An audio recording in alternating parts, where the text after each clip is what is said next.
Oh, this is so nice. It's so nice to be with you all in this way. Wow, all right. All right, we are here today to be in the imaginarium of possibility with one another and discuss holistic wildlife management. So what do I mean by holistic? I'm going to situate ourselves first, and then I'm going to introduce you to the wonderful people that are here today to talk on this and to have a conversation. But just some principles, some bedrock. Beaver and wildlife management looks different based upon where you are, where you're coming from, what stories surround you, what policies surround you, what multiple layered histories, practices, and perspectives inform your present tense. So what does holistic mean? It means not cherry picking for what is convenient, and not cherry picking for what fits your particular framework or ideology, and recognizing, run for the hills, and recognizing that conflict is a factor of all of our lives. And we have to navigate it every day, but we are Beaver people, which means we are builders of family. We're the... The hell is that? What, a motorboat? You a motorboat? Oh. So we've got other friends joining us today, so I'm just going to... Okay, so...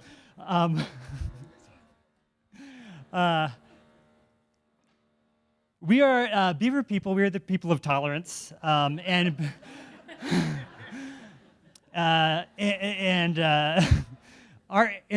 Beaver Institute's mission in particular is a space for coexistence. And that goes in all directions. Coexistence for ideas that don't align with yours, being open, being available. And with this conference in particular, we had a very clear notion of what we wanted to talk about and the kind of spaces we wanted to hold. And one of those arenas was we wanted to have the perspective of hunters, trappers, folks living in subsistence with the land. And we didn't get any proposals in that vein. We reached out to people, we wanted to cultivate it, but we didn't do the work on our end, obviously, to make those relationships in a trusted way that would allow folks to come to us knowing that we would be tolerant of their ideas. So I wanted to make this space where we could have discussions around hunting and trapping and all kinds of beaver management. Those that come from cultural perspectives, individual histories, as well as agencies and tribes.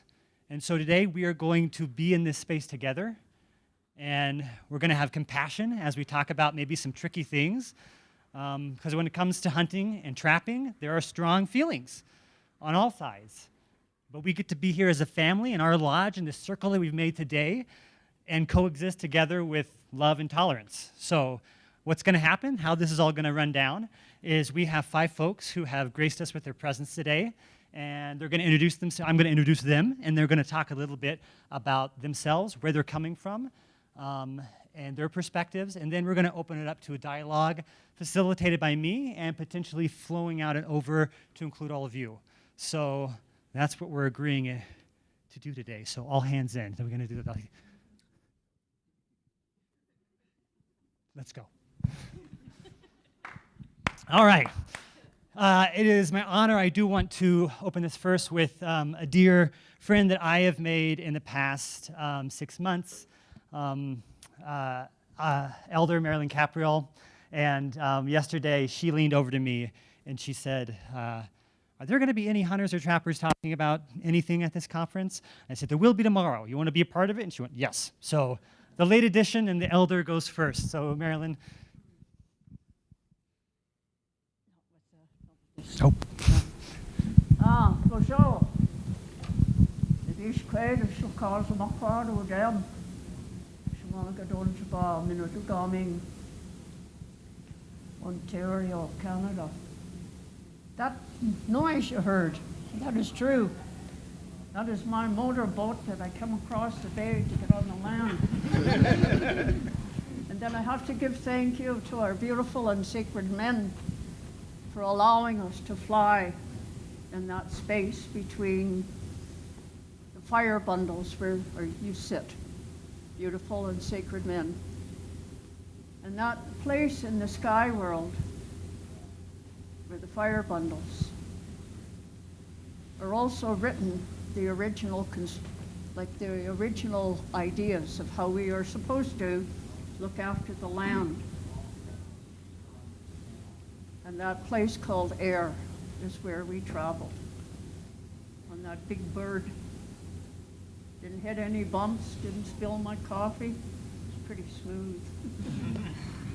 And we are here in a special place on Squagmakwa, Earth Woman, that holds life. I want to acknowledge one little person that was so special today. 13-month-old baby girl. And the people brought her here. That is a way of our own people. Bring all the kids, the grannies, everybody. No one is left beside, but it's very important to acknowledge that new life. We're going to offer words for the water in my way of the Ojibwe Nation. It would be wrong of me not to do so, to acknowledge what it is that we are talking about, or water relative, a Mick, Beaver. I said yesterday that beaver is not just an animal, because it has, like every other living thing, a special way, a gift. When you think about the life that it preserves in its duty to creation, it builds this lodge in a water room, just as we grew in that water room, that dome. And he listens to that heartbeat of Earth Woman. He can hear so well. And I listen to the ladies talk about those reservoirs and the ponds, because there is water life under the earth. But he's such a special gift. Taking care of him and honoring him and the family.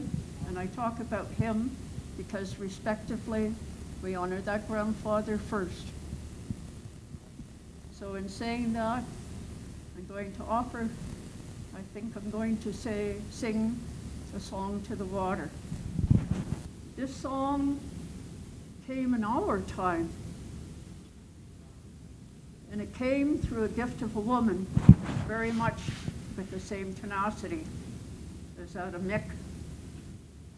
Her name was Bidosabikwe Josephine von Dalmanbaugh. She passed. She spent her life from 60 years to 74 before she laid her feather down, her life bundle. But in that time, she walked around the Great Lakes, the shores of our country, and the shores of the life of yours. She walked the umbilical cord of those same shores, the St. Lawrence River. She did that twice. I met her in my own home territory. I saw eagle staff coming down the highway. And it doesn't matter where you are. You see that flag of eagles, that higher power. You stop and honor it. And I learned her story. So with that, this song talks about love, respect, and thank you.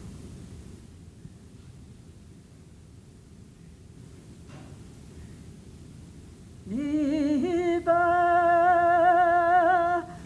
song go kimi kwechawe mini go gishawe mini go Niba song go which away me go, which away me go, me back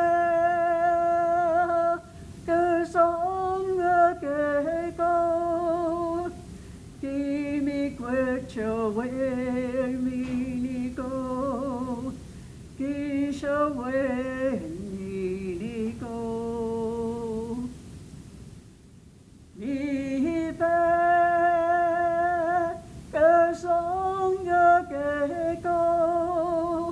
give me which away me go, which away me go. Oh, shaman do me which. Miigwech mashomas. Chi miigwech no kamasak. I'd also like to mention another woman who has also joined with us at Kwe in the spirit world. My friend. Telling the universe that you love it is so easy. And my friend that joins our grandmother, she never finished a telephone conversation, a one-on-one conversation, a text message, or an email without the words, "I love you lots." So with that, we're going to love the animal that brought our spirits together. It's pretty awesome.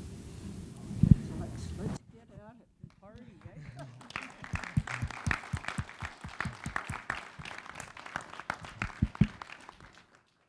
Thank you so much, Marilyn. Next, I'm going to pass it over to Mike Callahan, founder of the Beaver Institute, co-founder of BeaverCon, who creates family and is a part of my family. And I'm grateful to call him my brother, my uncle, Mike. Thanks, Adam. Nephew. Yeah, it's an honor to be here. Adam asked me to participate in this because I have a long history of doing beaver management and trying to resolve conflicts between humans and beavers, and they're sometimes have been more successful than others.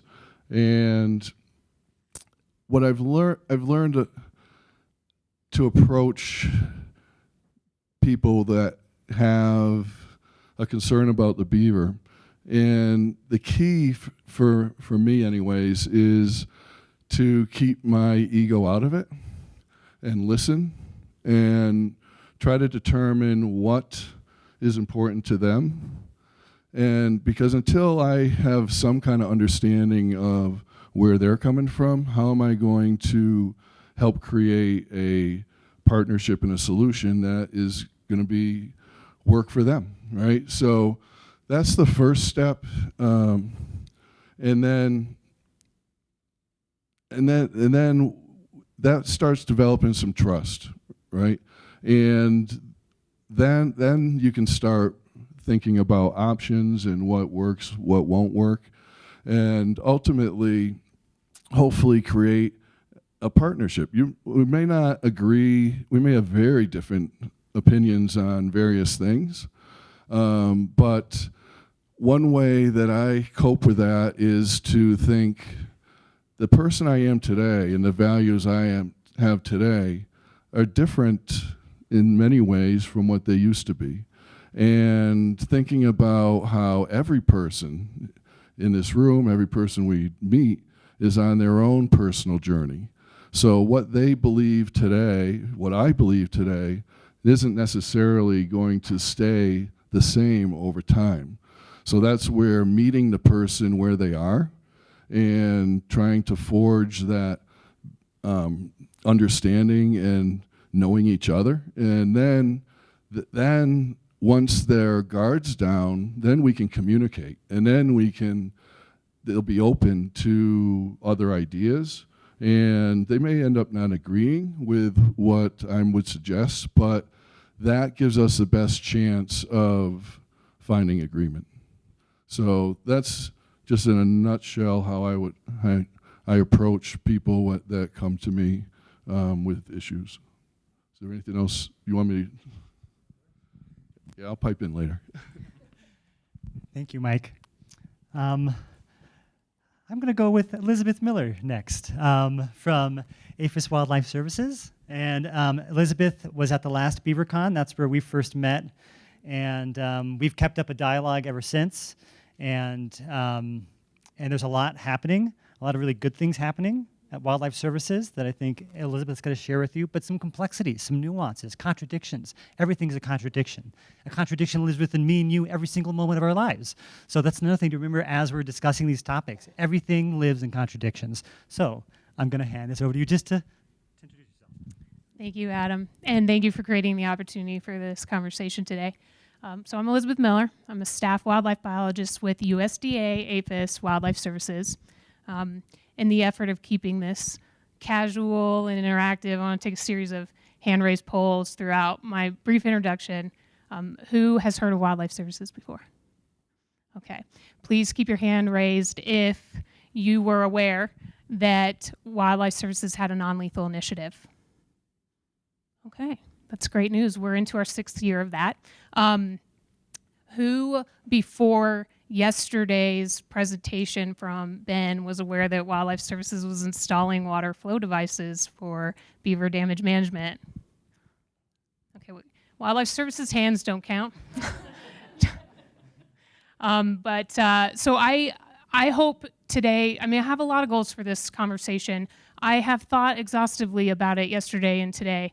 Everything I walk by triggers a thought that, oh, that's a sentiment that I would like to share. But we don't have enough time for the last 48 hours worth of thoughts that have run through my head. But I would love to maybe shatter some of the images that people have about Wildlife Services, because we as a program have not always done a great job of sharing the breadth of our work. And we have allowed others to maybe talk about some of our work, which I'll be the first to say, can be very controversial, divisive, but a lot of it is changing as well. So I want to highlight some of that. And I want to just have an opportunity to talk about the role that Wildlife Services plays in wildlife conservation. And that is a very specific role, which is addressing wildlife damage. This is codified in law. We don't have a lot of flexibility to operate in other spaces, but we have plenty of opportunity. We are probably the prime source for beavers for relocation, and these are conflict beavers that are going to be removed one way or another from a scenario.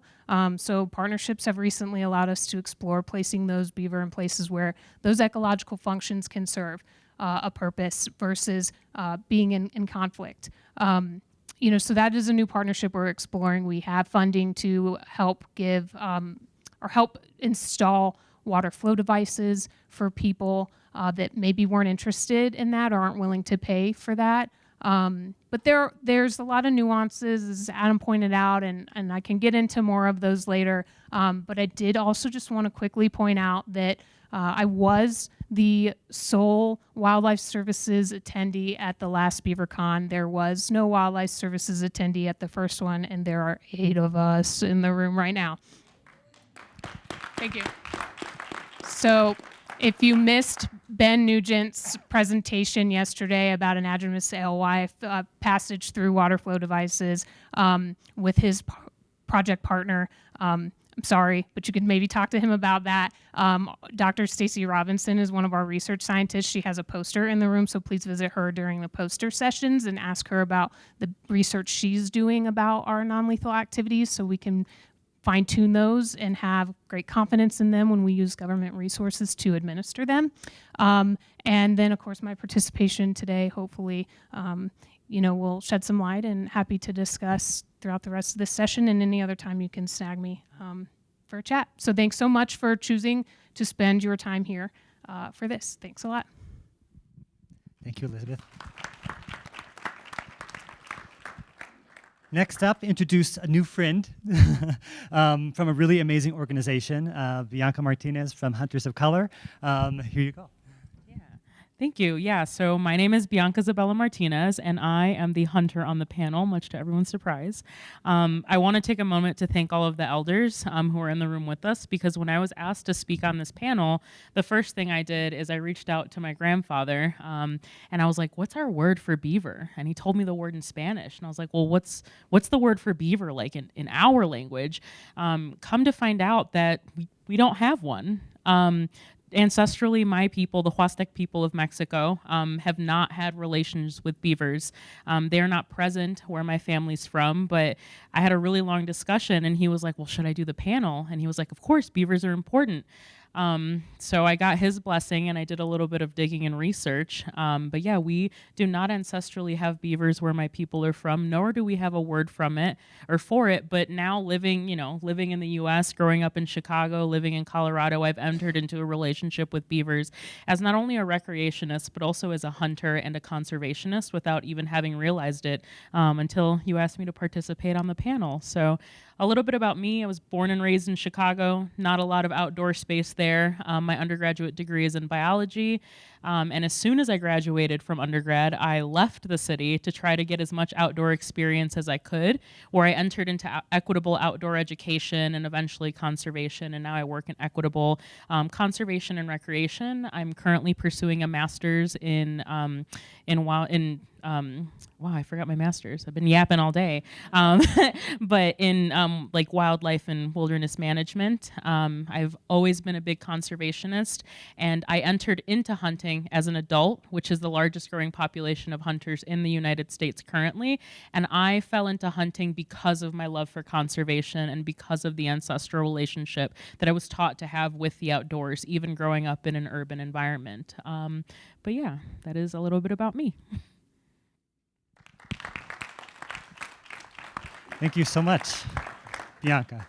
And next up is a friend, Nick Hagan, who is the wonderful contradiction that lives within him. He's a BeaverCorps member who installs non-lethal beaver management flow devices on the landscape, and is also a member of the Montana Trappers Association, and is a hunter himself. And I just gotta say, Nick, the kindest heart, who wasn't even really going to volunteer and has been volunteering like 100%, doing everything for the conference, unpaid, and he did that at Stay the Beaver last year. So, Mr. Reliable, Nick.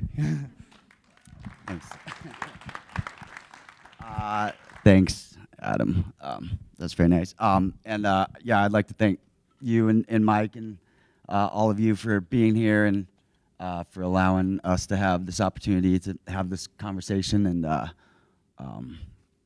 think it's important as someone who kind of exists in the intersectionality of these two spaces of non-lethal and lethal work.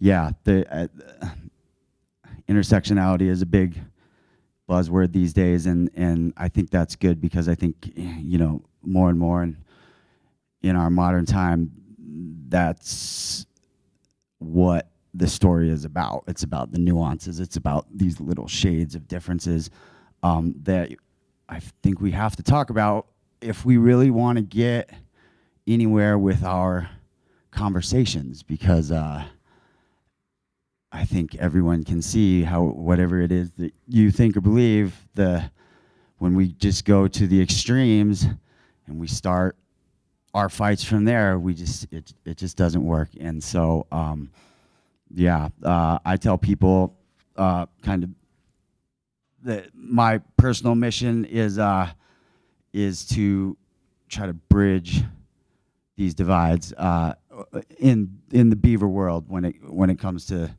the trapping side and the non-lethal side. And I think right now we're kind of at the beginning of this movement, but it's growing exponentially as we see here with BeaverCon. And but I think this is just the right time for us to really get hold of our, not so much our message, because we don't have to be unified in a message necessarily, but to move forward thoughtfully so that before this totally blows up into pop culture, we as beaver people can be leaders, thought leaders, and knowledgeable and able to talk about all these different shades of what it is we do. So anyway, I'm Nick. Thank you. Thank you, Nick. What's the password?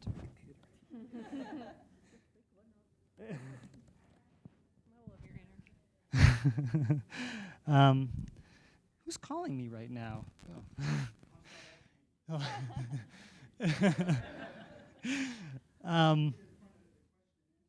Yeah. Yeah, so as I said, what I mean by holistic beaver management, wildlife management, not cherry picking for what suits your personal view of the world, the ADAs, but instead listening deeply and absorbing others' perspectives, especially because they might not align with yours. So I want to start off with some questions. And I'm going to start with Mike, because Mike has, as I mentioned, as my family and a mentor, has really opened my mind. I came into this field and immediately was very much like, yes, bans on federal lands, bans on all trapping. And my world got rocked open. And I shifted my perspective. I had to shift my perspective to understand where everyone was coming from and to understand that bans never work. They don't work on anything. They're a utopic idea, and we reach for utopia. We always want to reach for utopia. And for this, when we're talking about non-lethal management, I want to hear from Mike, and then we can open this up. Are there any instances where you, and I know this is very particular because the state you're in Massachusetts, because they do not allow for beavers to be relocated. So you're working in a very dynamic. So I want you to talk about the specific dynamic you're living within and working within, and then also big picture. Are there instances where you have to recommend lethal management for beavers? And if so, what are those situations like for you, especially having your lead being the realm of non-lethal? So, yeah. All right. Thank you for that. I started off by speaking about my approach to other people in order to kind of set up this story. So back in 1998 in Massachusetts, there was a voter referendum that restricted trapping, and then 96, and by 98 it was major controversy because the media just ran with it, and my wife and I stepped into that thinking, well, there must be ways to live with beavers, right? And so we started a volunteer group. I said, we're gonna put in these flow devices we've heard about from Skip Lyle and others, and really save these beavers. She was so passionate about saving all the beavers that before we did that, she went out and tripped traps where they were trapping beavers in the town next to us. Very illegal. And but as we started doing this, we had success, a lot of success, but we started running into sites where the devices we had and the ones that we could come up with really weren't sufficient. And the beavers would not have enough water to survive the winter in our cold winters in Massachusetts, or people were getting flooded out. And so yes, the answer is there became situations where we said we can't fix this with our devices. So then we had to say, well, the beavers had to be trapped. And my wife actually went out and decided, well, if the beavers are going to be trapped, we want it to be done respectfully. She got trained as a trapper and has been trapping since then. So, I talked about the spectrum where we are, and things can change for anybody. And so, yes, in my area, 3 out of 4 sites we can manage non-lethally, but 1 out of 4 I'm going to have to recommend trapping. And so in those cases, I want it to be done, as respectfully as possible. But, it is a last resort, but it's something that, unfortunately, is going to happen from time to time. We get another mic here going, yeah. Yeah, in terms of management in that way, I would like to pass this to Elizabeth now to build upon that and to just talk a bit about the work that y'all are doing, and in regards to the decisions, the dynamic decisions that have to be made within your realm. Okay, so I want to kind of just throw a few facts out there to set the stage about some cornerstones of modern wildlife management. So the North American model of wildlife conservation addresses, which by the way was only formalized in 2001, but has captured kind of philosophies that we have been practicing and acknowledging and developing since the 1800s, and it discusses this idea of the public trust doctrine, which says that we all own the wildlife. This is not the case everywhere. Certainly not the case in Europe, where a landowner owns wildlife. We might own land, but we share the wildlife, and as a result, the government has some responsibilities to address the damage associated with wildlife activity. I want to be very clear that I'm not demonizing that behavior. Wildlife do what they do. Beavers gonna beave. It just happens, and I'm not demonizing that behavior. And I will go as far as to say that I think it's unfortunate that sometimes when animals do what they do, they have to pay the price for that.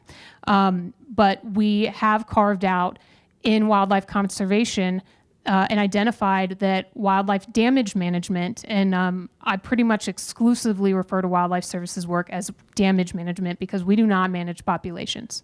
As a wildlife profession, we manage at the population level, and that's important. And I'm going to digress to that in a moment because usually we emphasize the importance of individual life, and I have deep respect for life. And as someone who has implemented lethal control, I would argue I might have a deeper relationship with that than some people who haven't. And I don't mean to assign value to that. We all have a relationship with our ideas and our values, and I respect that universally.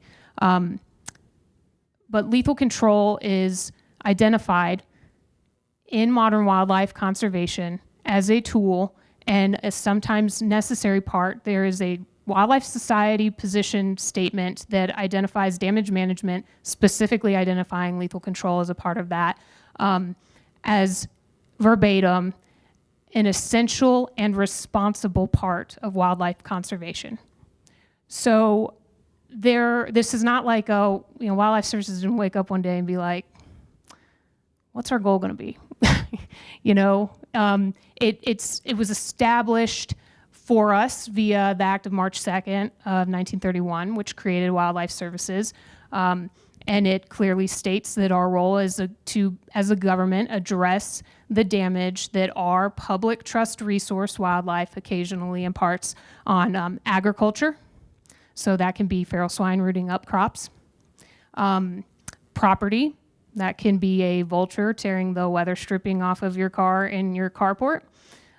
Human health and safety, which can look like zoonotic diseases or airports. Wildlife Services does a tremendous amount of work on airports. So when you fly out of, if you're flying, when you travel home, think about, don't think about the movie Sully. Maybe when you land. But, Wildlife Services addresses the strike hazard to aviation and military and civilian airports. That's a huge part of our work.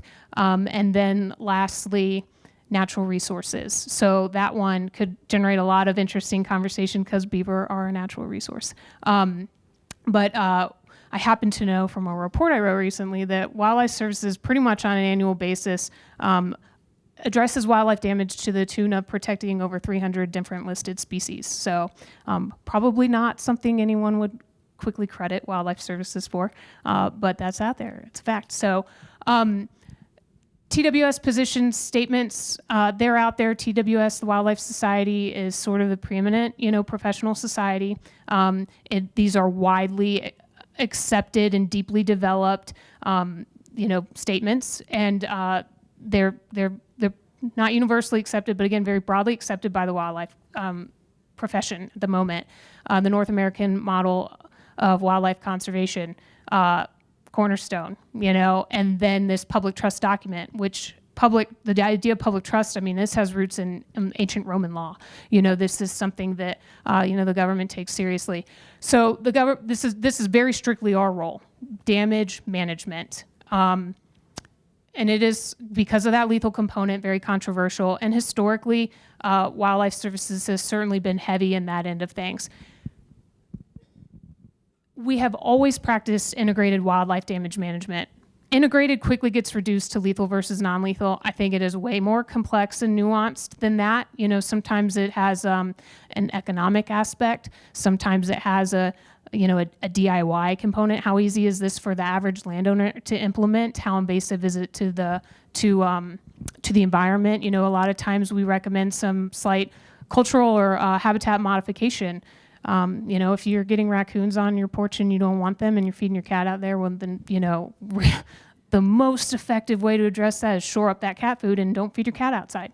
And that is remarkably hard for some people to adjust, But I think, too, that, habitat modification, it certainly has its limitations. It very quickly scales to a place where if you are managing against one thing, or for one thing, you're managing against another.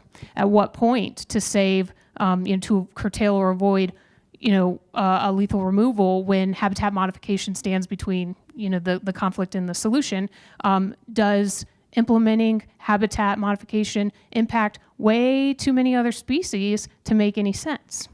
That scales up to a point where we might reserve habitat modification at a certain scale to only scenarios like immediately adjacent to an airport, where we are talking about where the risk of not doing so is a plane crashing with 100+ people and tearing up a runway that millions of taxpayer dollars are going into repairing. So I think that these get very complicated very quickly. As Adam pointed out, they vary by geography. They vary by the local culture, state regulations. Wildlife Services has different relationships. So we have a program in every state. We're a federal program, but we have a program that in every state. And the reason it's designed that way is because the conditions are so different in every state. The regulations are so different in every state that state programs in our federal program really need the autonomy to be able to operate a little bit specific to their context. Wildlife Services has very different relationships with state agencies from state to state, to NGO partners from state to state, to the public. To other various stakeholders. Some places those are really positive. In other places have not progressed very far. They're contentious. They're not collaborative. I think we're at a place in society where we understand the benefits of collaborating, and I can provide endless examples of how that has helped Wildlife Services, but I would say that the non-lethal initiative is probably the most relevant recent example, which was born out of now Wildlife Services partners at Natural Resources Defense Council and Defenders of Wildlife lobbying Congress to provide money to Wildlife Services, which right? That doesn't sound right. I'll repeat it. Conservation NGOs lobbying Congress to fund Wildlife Services for non-lethal specific activities. That's in the 6th year of that, it was really developed for livestock protection from large carnivore predators, but in the 3rd year, we introduced a beaver component. So anyway, complicated, lots of relationships, interconnectivity, highly variable conditions from place to place, and then the social component is that some societies are better prepared to take on newness than others, and we have to, while trying to be equitable and distributing these opportunities, we also have to consider where they are going to be most successful, then use those success stories to help get buy-in in the places that are a little bit maybe less receptive to them at the time. So I feel like I got a little circuitous there. Maybe, I don't know how well I addressed the the specific question, but I We can don't. build a bridge. We can. Yeah, we're navigating Yeah. this complex together. So I don't want to free up the mic yeah. for someone else. Yeah, no, it's and you know, hearing from Mike and hearing about the very particular challenges that you go through working with your organization, Beaver Solutions, and what you were talking about with your wife as a trapper and the agency perspective. I wonder now if we can maybe build a bridge to talk a bit about more of that social and cultural relationship and dynamic. You know, particularly the reason that we're here, the reason that we're in this building right now is because we're out of balance. We're out of balance with nature, and we're out of balance with one another. And a brief anecdote. I had an incredibly profound experience this past winter at a conference in Alaska, the Arctic Beaver Observation Network. They're working with another organization, the Barron Project, Beavers in the Arctic region, and Inuit Nunagat is their full title. And these organizations, these academic groups, are doing what few do when it comes to working with indigenous communities, is they aren't cherry picking. They're not choosing the things that align with their Western view. They're taking the whole thing, even when it doesn't align with what they're going in with. And a particular piece of this is around beaver management. The beavers are moving into the Arctic, the far reaches of the Arctic. They haven't been there in millions of years. Humans did not co-evolve with them, neither did some of the wildlife. And the sort of non-lethal beaver management that Beaver Institute, for instance, promotes, the landscape is too large for these devices. And the native populations there do not have a history with beaver. So sustaining a lifestyle of harvesting is not within their realm. But at this conference, there was an individual, an Inuit individual, who was communicating with this other individual who was from the Inuit Nunagat. And they were sharing each other this knowledge, this bidirectional knowledge of how you can sustain and have a lifestyle, a sustainable harvesting lifestyle with beavers. And it really blew my mind open to have that bidirectional knowledge being shared between and amongst tribal individuals, facilitated by an academic institution in such a respectful way. You don't see that happening often. And it really opened up my ideas to my head to what could be possible here, and also promoted this conversation even further. So I just wanted to have that be sort of the bridge that we take now when we talk about sustenance lifestyles and cultural perspectives on trapping and hunting. And I want to start, and maybe we can just coordinate this off a little bit between Marilyn, Nick, and Bianca, and just have a little conversation between and amongst you all about this. And I'm going to hand it to Marilyn first to talk about your people's relationship to beaver when it comes especially to harvesting the medicine and that perspective. So, yeah. Oh, miigwech for the opportunity. As I sat here in a circle for the last day or so, and also the calls that we had over the computer, what do you call it, Zooms, right? Looking at somebody's face and trying to think that you know them. But these are magic things. I know only the indigenous law, respect and love, living with the land, from the water, to be respectful in those matters. And as I sat listening to everyone, we have so much to share. We talked about the water, we talk about survival, we talk about the land drawing. I have a piece here. What I haven't been hearing about are the medicine beds, the nishkeke, the medicine. This one here, we count on the fur-being beings, to look after those medicine beds. This piece here, if we got sick, there is enough here for me to make a tea for everybody in this room. It's like an antibiotic, natural. It's hot as Dickens. It's, you know you're having something to fix you. That is just one. And quite often when we see a mick, the beaver, and there's some floating on the top, it is cleaning its insides. And that is an indication that it is time for us to do that as well. So they are our nursemates in kindness. It would be wonderful at some point in our future, and there will be a future, to share these things. It is so important. It is not for sale. It is survival. And whatever is going to come with how fast the land is heating, and, well, we know about the storms and everything else. We all know that together. But it is a responsibility. It does not matter whether you're male or female, what color your skin is, because Creator doesn't know color. It only knows that good person, that goodness. That's what it knows. So we need to prepare, take care of this medicine. When I came to these lands and I'm looking out, well, when Laura drives like a crazy person, so I really got to look to see the medicine. And there is an abundance of one kind that looks after stomach inflammation, looks after cold and flu. And I didn't know what that name was, and not English, so I had to go and ask my younger people to explain what it is. And it's yellow dock, and you've got so much here. The top of that plant you can harvest right now because it's ready.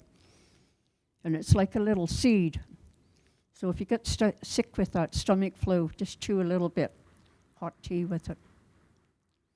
The root, oh boy, that's a man's job to dig it up, because I said so. But I've also had to do it myself. And it's really, really, really strong. It holds to the ground because it knows that it has to survive. That is how our people told. And you do the same thing. You dry it. It's very black. You dry it out and shave it off if you get that cold sick. But do not give it to your children. It's too strong for the babies. There is another medicine that grows in abundance beside the road, but your season is over because I've seen it laying down. And we simply call that baby medicine. But without these beavers being able to build a farm of well-being, it's difficult. So we still have lots of work to do. And the young people that are here, I am so impressed. You are the future. You're the ones that are going to walk forward. In our way of knowing, because we lived with the land, we ate the animals. And the only time that we called upon the beaver was about mid-February, beginning of March. One would be harvested when the grandmother said it is time. And the whole community would come to know that there was something that needed to be taken care of for the health of the people. And the reason that they called upon a mick to offer its life, just one, was this medicine, because it is so full of it. It feeds on it all winter. Before we take that sacred life, there is ceremonies.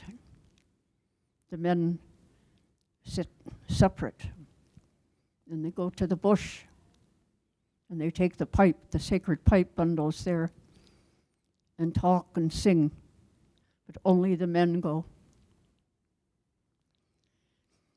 These ways have been traveling through our systems forever, that I know about.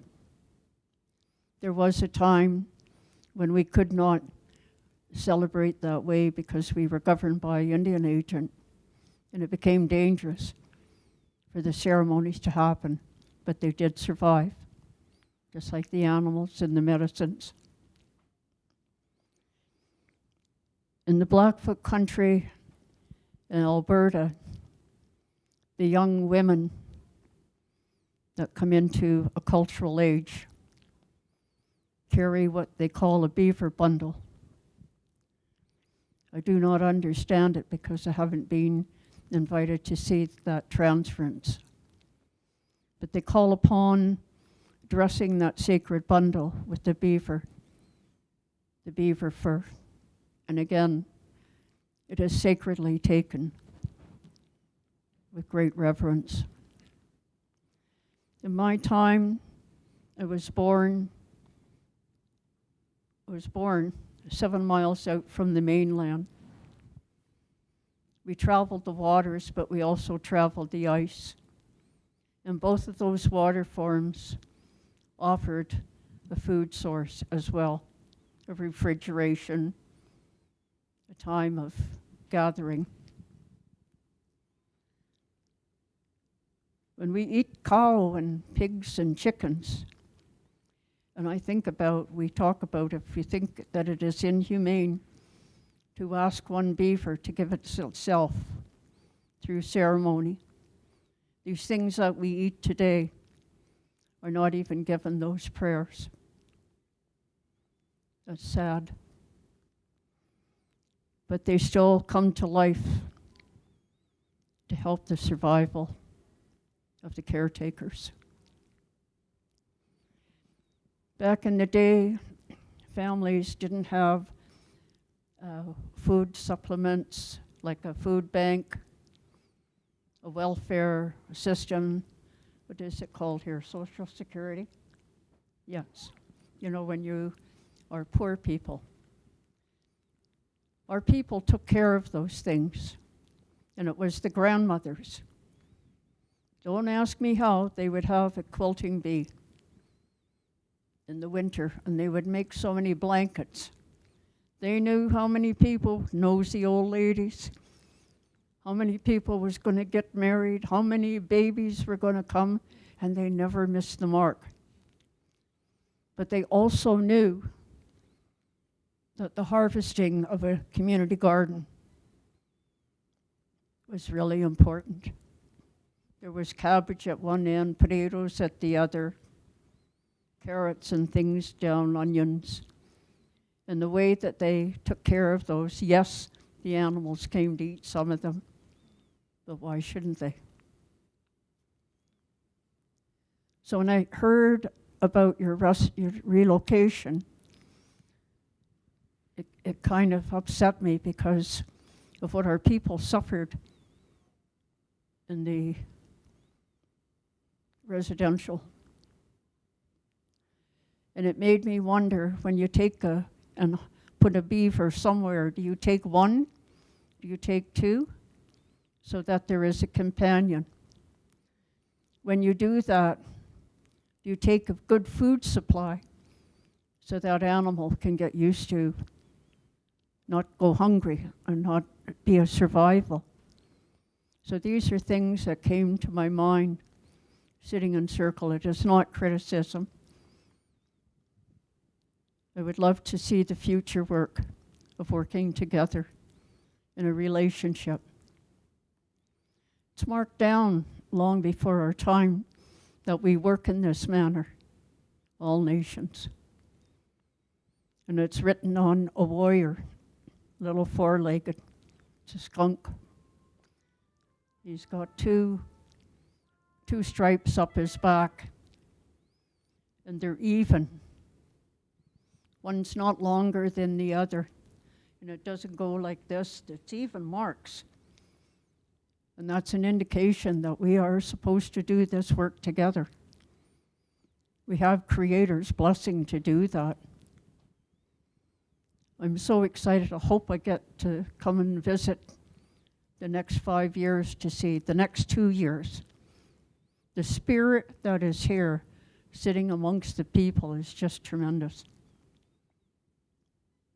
And nobody fighting with each other or disrespecting each other. My goodness, that's amazing. You're listening and learning. This just happens once in every few lifetimes. And I encourage you, Now is our planting season that is coming up. Over the winter sleeping moons, we call it, when Earth Woman goes to sleep. But a Mick cannot sleep. He shares the bounty with other water beings, the otter, the muskrat, and the mink. And if they're very lucky, they will have a weasel come, and you never harvest a weasel. The reason for that is because that it so loves the land, it changes its suit to blend into the soil in the summer that's brown. Then it goes to that very sacred doorway of becoming white to match that snow. And from when we're really small, we are told to respect any being, animal, bird that comes in an albino state. That is so sacred. In our territory, we have one small community, and I'm old enough to remember when it got named again. And it's simply Wabamik, white beaver. We had a white deer come too, but people came. We tried to keep them off the village, out of our territories, but they wouldn't respect that because they were so enamored to get that white deer, hang it on the wall. We're not going to do that together. We're going to understand the relationship. And this is so sacred, this medicine. How many people are sitting in here? 30, maybe? But this little wee tiny piece would take care of us all if we all got sick together. But I'm going home first. Anyway, miigwech, chi miigwech for listening. And when we think that something is harvested, even when we eat a salad and things, that plant is alive. You know, take a minute to give thanks to that universe. The Mishomis Jesus that rises every morning, grandfather, son. Bring warmth to the land to make all of these things that we share on the land, in the water. It's quite complex. And he has a helper. Nokomis Jesus, Grandmother Moon. She comes to walk across that beautiful and sacred sky. And she brings health. And she has a way of putting that dress on and letting it retire month after month. And when they meet together, there are times of the year, like now, the giving thanks time.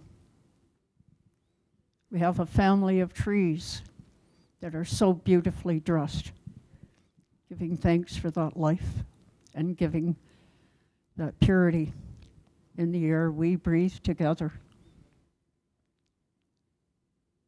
And the sun and the moon, they meet. They share the sky for 3 days. Then it is time to get ready for that winter sleeping moon. I thank you for listening to an Indigenous perspective. It's like watching some of the movies today where the animals retired.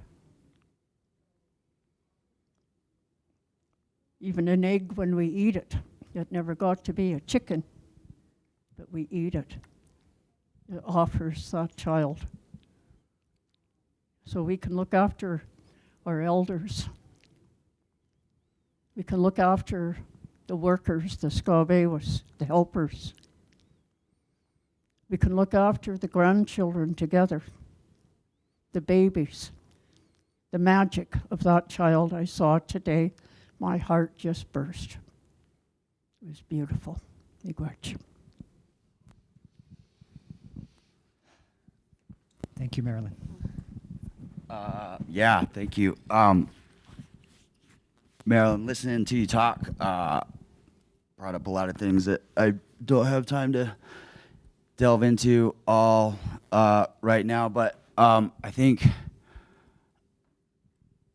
two things that you mentioned. You mentioned responsibility, and you talked about sustainability and harvesting the medicine from the beaver and all the things that your people did or still do because of the beaver, with the beaver and all the plants and everything that you mentioned. And it made me think about traditional knowledge and how one of the things for me as a fur trapper and as a recreational trapper, what you would call recreational, I'm not doing this as Elizabeth does. I do some of it, but not in the same vein. But part of the reason that it's valuable to me is because of that traditional knowledge. The ability to match wits and overcome the survival instinct of an animal is no small feat. And I think that people think, wow, stupid animals, it's go in the trap, you know, like they it's no contest, you know, and that's not the case. And there aren't a lot of places left in our modern society where there is a chance for those lessons and that kind of traditional knowledge to be passed down. You know, we don't grow up on the farm learning to work the land, or we don't grow up harvesting game to feed our families. We don't grow up making the medicines to keep us well. And so for me, I think that stuff is still important, you know, and a lot of the guys that have taken me under their wing are the older generation who, you know, picked this up from, you know, not ancient times as what Marilyn's talking about, but from not today, and are passing it down to me so that, you know, maybe I can trap an animal for its fur, and maybe I can sell that, or maybe I can just do that for my own satisfaction, or maybe I can do it for relocation, or maybe we can do it for scientific study, or maybe we can do it to save another species, you know? When we talk about trapping, that's like talking about sex. Like, that means a lot of different things. And so you can't just say one's good or one's bad, or we don't like this or we don't like that, because, you know, there's a lot of different flavors there. So I would just challenge people, you know, who maybe don't like trapping, or would maybe tend to think that trapping should be banned, or there should be regulation or whatever. I would challenge those people to really think about what it is that they know about that subject, and then specifically what it is that concerns them. You know, because we can say, you know, killing's bad, right? Until you're in a self-defense situation, or, you know, it's that nuance thing. And so before we go judging something, an activity that someone else is doing, let's make sure that we know what it is that we're talking about, and what it is that bothers us, and furthermore, why it bothers us. You know, is that about me, or is that about protecting a greater good? Would I be able to get a refresher on the question? Sorry, I've been... Okay. All right. I have an unrestricted microphone. Just be with this. Yeah. Okay. It's fun. Well, I guess I'll start off by saying, like, how do hunt? So I've never pursued beaver. It's not a species that I know how to pursue, but I can talk really intently about how hunters rely on beavers without even knowing it. So, like I said, I'm a huge wildlife nerd, conservationist by trade. And I got into I was always neutral about hunting. I've never been anti-hunting. It's just not something that I did because I grew up in the third largest city in the world. And when the person who taught me how to hunt sort of took me under their wing, it reminded me of a conversation I again had with my grandfather when I was younger. I was so far from my ancestral homelands. I went from, South Central Mexico to Chicago. And I was like, when I pray, like, how do my gods hear me? And long story short, there was a lot of crying that happened during that conversation, but I learned that no matter where you are, you're always going to have a connection with nature. Whether you live in, small rural Colorado like I do now, or you live in New York City, you're a human animal. You're always going to have your connection to nature. And that goes way deeper than a lot of people think. And I had the luxury this past week of, I went on my very first elk hunt, walked away empty-handed. I would still consider it highly successful. I'm not going to give you my location, but I was up by Meeker. I was up by Meeker, Colorado, which I've never been to before, in Route National Forest. And when we left the car at 4 a.m. to go throw our spike camp down, we ended up right across from a beaver lodge. And for those, how many people in here hunt? Okay, how many have never hunted? So for people who have never hunted, don't believe the glory stories. A lot of hunting is what I would refer to as armed snacking or armed napping. Honestly and truly, at one point you're just going to lay down and just let nature be. But that's the beautiful thing. We were right across from a beaver lodge, and at one point you just kind of stop moving, you control your breathing, and you become a part of nature, which you don't always get the opportunity to do if you're just hiking or fishing. You have to stop, you have to match the rhythms, your breathing slows down, you become hyper observant of all of these little smells, noises, movements that you never ever would have been able to experience had you not taken that moment to become a human animal. And so how does this relate to beavers other than me watching one with a rifle in my pack for hours at a time? A lot of the animals that I'm able to harvest and that I feed my community with are dependent on beavers. Were it not for beaver habitat, our ungulates would have nowhere to go, comparatively speaking. They're relying on, this resource for water, for habitat change. While I was hunting for elk, I saw about 8 different moose and 8 different deer. Not a single elk, though. We saw birds relying on that habitat. We got to see all the fish going through the stream. You could see, some birds had left a previous nest on that beaver dam. So without realizing it, I'm dependent on beavers, like I said, to feed myself and my community, because when people hunt, I can't speak for every hunter. I can't even speak for BIPOC hunters. But when I hunt and I harvest an animal, a text goes out. If you have an empty freezer, I don't. Pull up to my house, take what you need. I'm not going to eat all this. My girlfriend's a vegetarian, so I'm cutting that household meat consumption. I'm doing my best, but I'm just one person. But that's the thing. It's about community. So those relationships are there whether you look at them or not. And I'm very dependent on animals to do what I do, to feed myself, to feed my family. And the ask to speak at this conference asked me to delve into those relationships a bit more. And another thing I want you all to know about hunters, I don't think anyone in this room would disagree, we all believe in conservation. Words might trigger different conversations, depending on what group I'm talking to. I might not talk about climate change or global warming, but we all hold this resource in public trust. I'm in charge of areas I'm never even going to get to go see. And I know that when I buy things to go do what I do, that money is being stretched further than I could potentially take it. My dollars in Colorado are being funded straight into conservation. I don't think that there's one hunter in this room right now who would argue that degrading landscapes is a net positive. Many of the hunters that I know either work for wildlife agencies, volunteer their time for different agencies.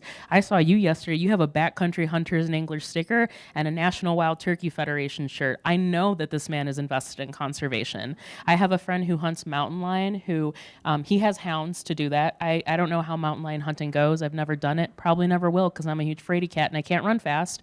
But he has hounds. He's part of the Colorado Houndsman Association, and he actually did a project with our state wildlife agency, Colorado Parks and Wildlife, to track down these mountain lions, tree them, tranquilize them, take so many scientific measurements, collar them, and let them go. And he did that because he had the skills to do that, and he had the love for the species and overall conservation to be able to do that. So hunters are conservationists. There isn't a single relationship that doesn't intertwine. Whether you're a bird hunter, I know you're investing in elk habitat. If you're a duck hunter, I know you're investing in fly fishing to a certain degree. So I would just say take a minute, whether you hunt or not, to explore those relationships and think deeper about how this all goes when it comes to the bigger picture of protecting what we have in the public trust. Thank you. Sure. On that note.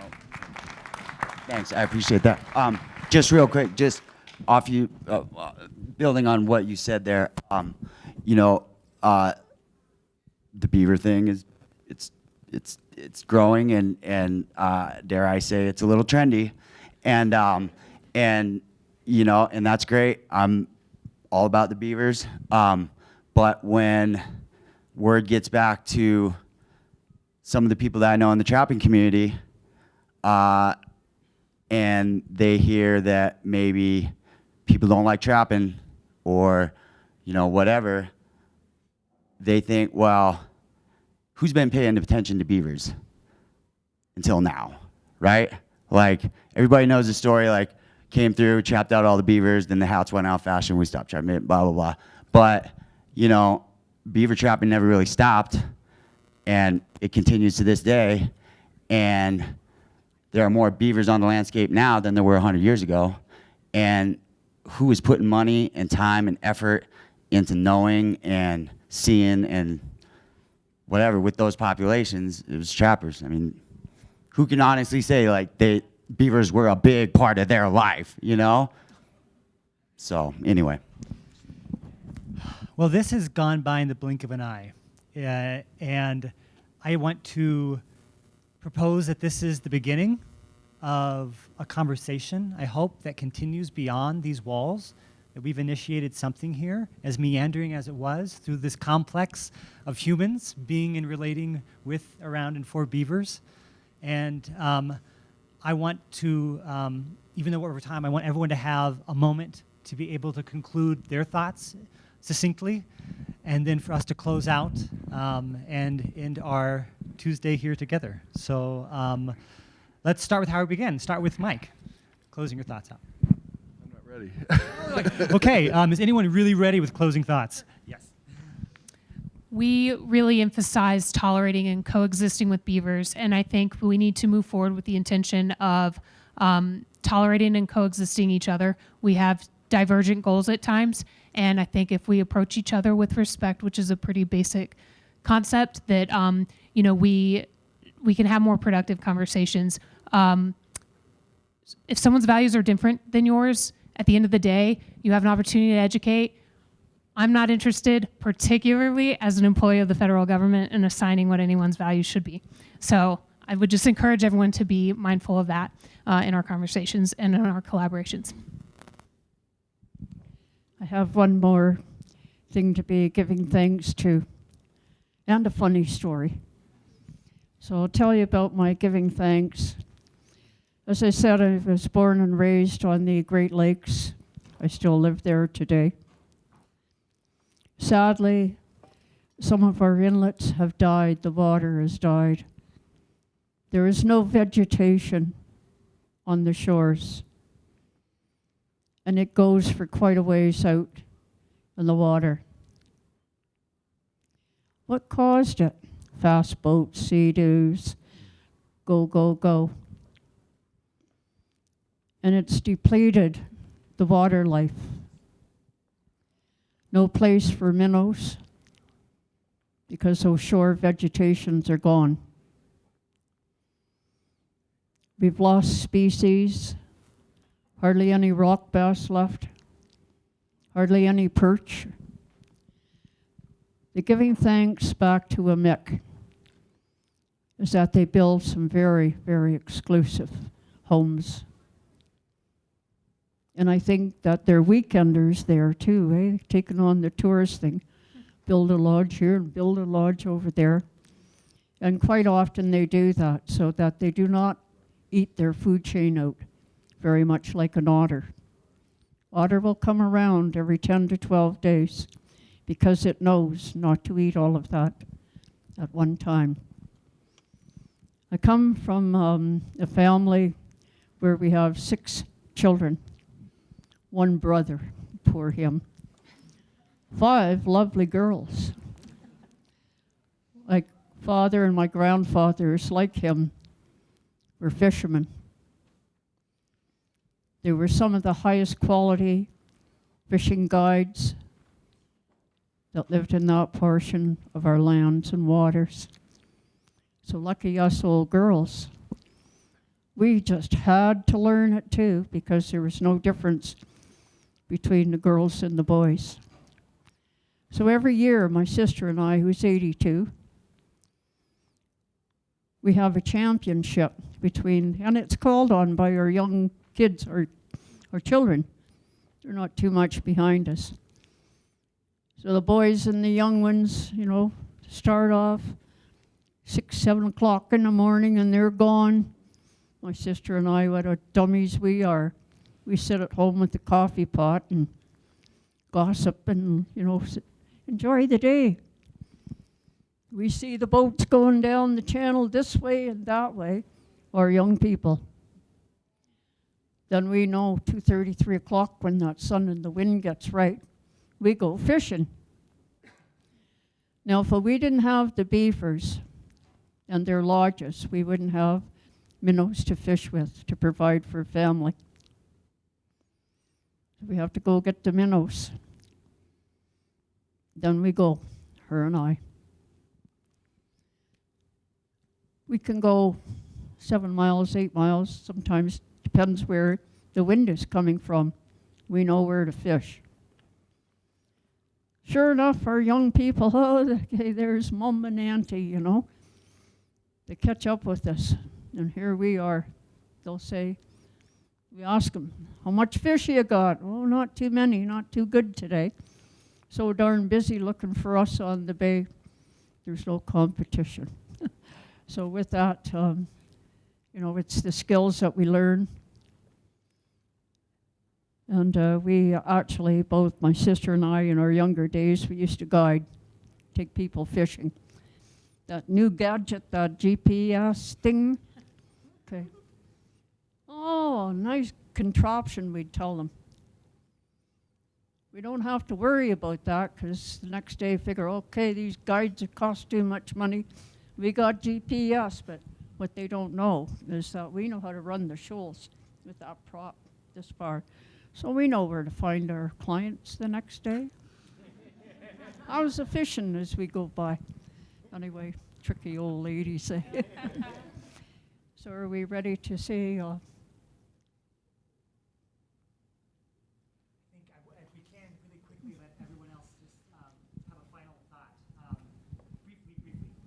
Sure. Yeah, thanks again for everybody being here and listening to everything that we have to say. And as a trapper, I just want to say to anybody who maybe questions that I don't think you're wrong necessarily, and whatever it is you feel obviously is not wrong, and I would encourage you to come talk to me or talk to anybody else that's in that space, and have a conversation about it. So thank you. Are you ready? All right.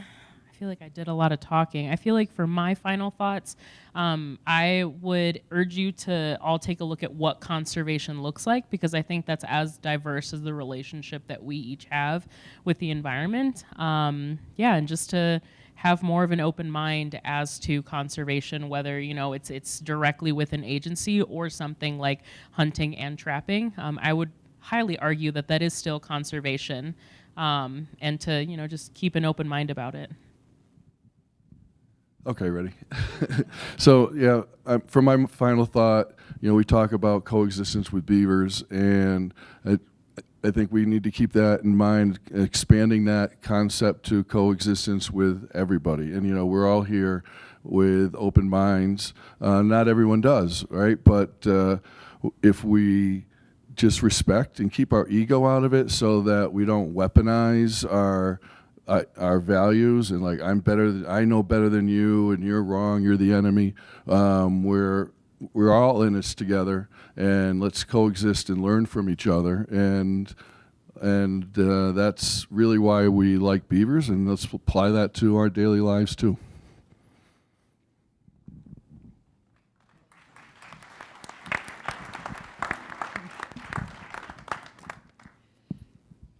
We invited the water spirits in, and they were kind to come and sit with us in that way. Some of us are traveling the land and the air to go back home. Our language, we don't have a word for goodbye because we don't know what that is. Guabamin balmampi. And what that simply means is, till the next time, whether it be on this place or whether we sit in the sky world together. But know that there will be a council fire the next time we gather. That's the first thing that happens, that sacred fire. That's the men standing up and looking after the community, as you've been taught spiritually. Inside it, it's instinctive. And inside will be the women, the granny sitting around giving direction. I still take direction. I haven't reached that ultimate granny yet. I'm in training.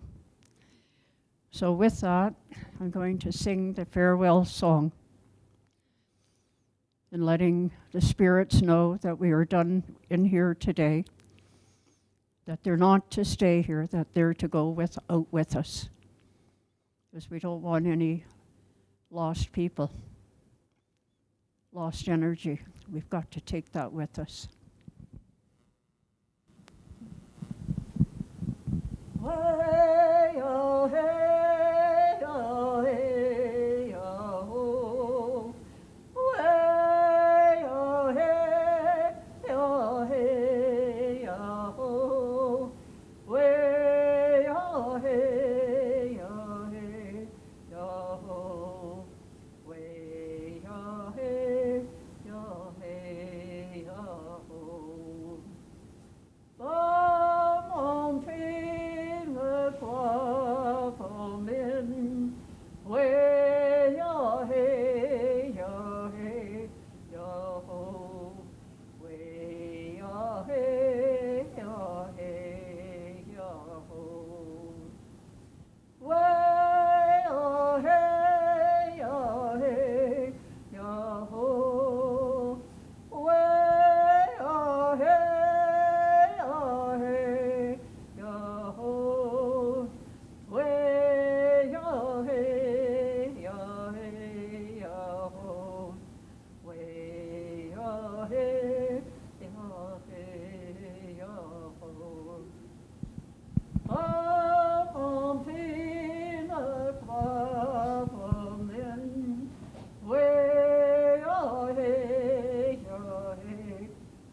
My friend Bev says, gosh, I went in. I love you lots. See you next time. Okay, where's the next part? Yes, 7:30, the Storytelling Circle at the Dairy Arts Center, RSVP in Huva. And otherwise, go get some food, and we'll see you later tonight or tomorrow. Good night.